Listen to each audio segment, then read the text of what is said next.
I just recently saw The Matrix. Like, I don't know where I've been for the last 20 years, but I just recently saw it. And it's kind of that moment, like red pill, blue pill.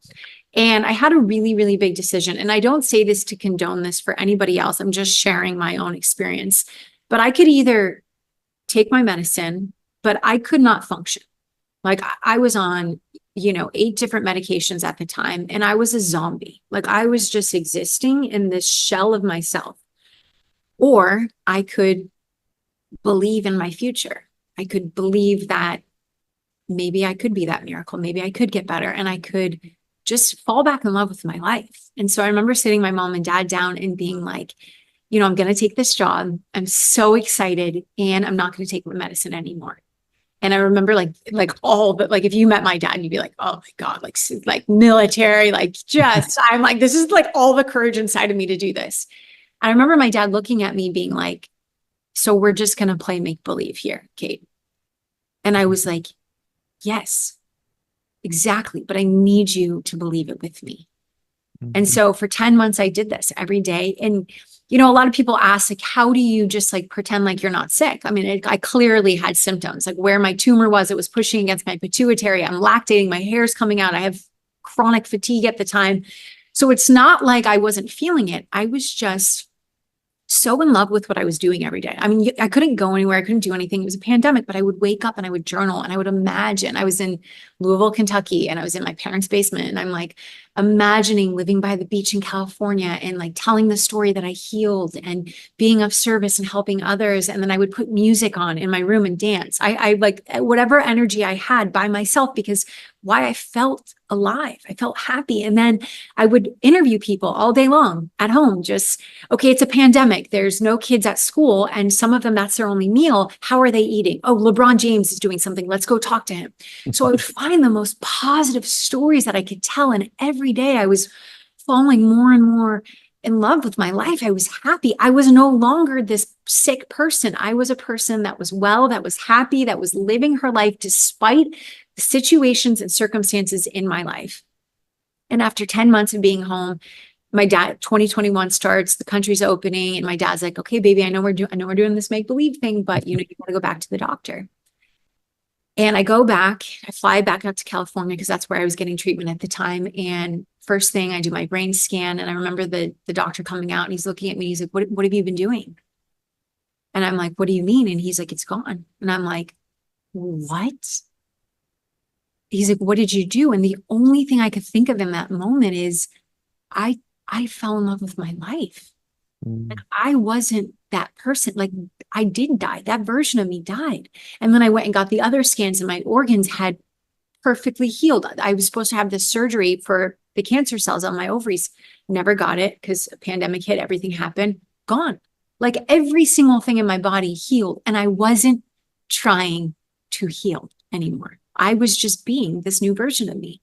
And it really freaked me out, to be honest. I was so happy, but I also had this like, how did that happen? Right? Like, how could I explain that to somebody? Like, how do you quantify a miracle? How do you say that? And so there's more to the story, but I'll pause for now because like it leads to this whole other mental breakdown that I had. But that was really this big thing of like what happened. And that kind of got me into this world a bit. I then went through this really traumatic incident that really opened me up to energy and personal development and how powerful we are and what's possible and how our mind creates reality, which is more I could share, but I'll pause there just for a moment. It's an extraordinary healing story, right? Your journey. It's like, that's a movie right there we just heard. Like, Yeah, and then, it's like, I was trying to picture everything like, going on as you're talking, and it's like the way.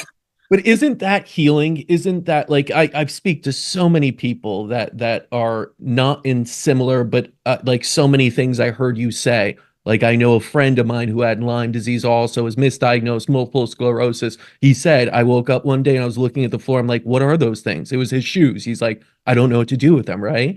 Yeah. And then other people that are just, I mean, that's real. That's real. Like people don't understand that the type of brain fog we're talking about is not just getting caught up with what's that word or where did I put my keys? It's like, what is that thing I use every single day of my life that I can't figure out, right? And that's where people get. And that's how some people live. And there, you were still functioning, you were working during that time. Like, people don't understand that you could be very sick and still function somewhat in society. Yeah. And I think that was a really big fear of mine, is like, if I told people I wasn't well, then were they going to work with me? You know, Right. would I Right. be able? And I was so trying to hold on to my dreams. Like, this is the life I imagined. This is what I've been working towards my whole life. And my mind still wanted it, but my body was failing me, like, terribly. Yeah. And did come to a point where I was unable to work. And I think that made it even worse, because now I had no joy. I had no purpose, right? I became obsessed with trying to figure out what was wrong so that I could heal. And it became this like cat and mouse chase of like, okay, what is it? What is this? There's new symptoms. It's this. And you don't realize, the more you're living in that energy, the more you're looking for something to be the cause, the more you're actually attracting and creating more into your life, which sounds crazy, because if you asked me, I would be like, I'm not trying to be sick. I, of course, would never create that. And that's the problem, is that usually there's some kind of triggering event. It could be, for me, it was almost losing my brother at that time, and the stress of that, and the inability to cope, the planting of the seed in my mind that let me have it. And then, of course, like dealing with the everyday stressors of life. And I truly believe that our body is a machine and that we can heal anything. Like, I am one of those people, you cannot talk me out of it, because of my life and because of the other things that I've witnessed of other people. I'm talking like paralyzed to walking, stage 4 cancers. Like, it's like biblical, but it's real. And the thing is, it's like, when you open yourself up to a possibility, when you start to believe that, like, okay, what if? It could just start that, or what if? Your whole life can change, right? But it starts in your mind. You have to open yourself up for those possibilities. And so many of us have these rooted belief systems, and it takes work. It takes work to reprogram yourself. It takes work to change. Absolutely. But I it's mean, that type of change that creates health and healing, in my opinion, versus here's another pill, here's another diagnosis, here's another thing that's wrong with you. And this, giving your power away to somebody that has only seen X amount of people in a white coat, that's an authority figure. And I don't say that to bash them, because, like, thank God for doctors, but at the same time, they're also limited in their own knowing. They're also limited in their own scope of beliefs. yeah. It's my belief in all of this, then, and in all of my experiences, that we are absolutely self-healing miracles, every one of us. But if we go with the belief of going to a man in a lab coat that has like education and went through a lot, and then they give you a diagnosis, the belief is in the diagnosis, right?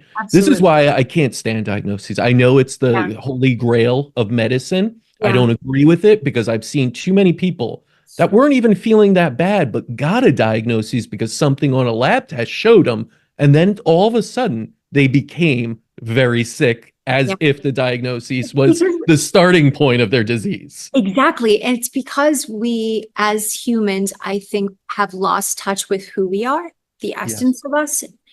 Um, and so we are looking for these identities outside of us. And that is an identity, right? That's something to be like, oh, that's me. That's who I am.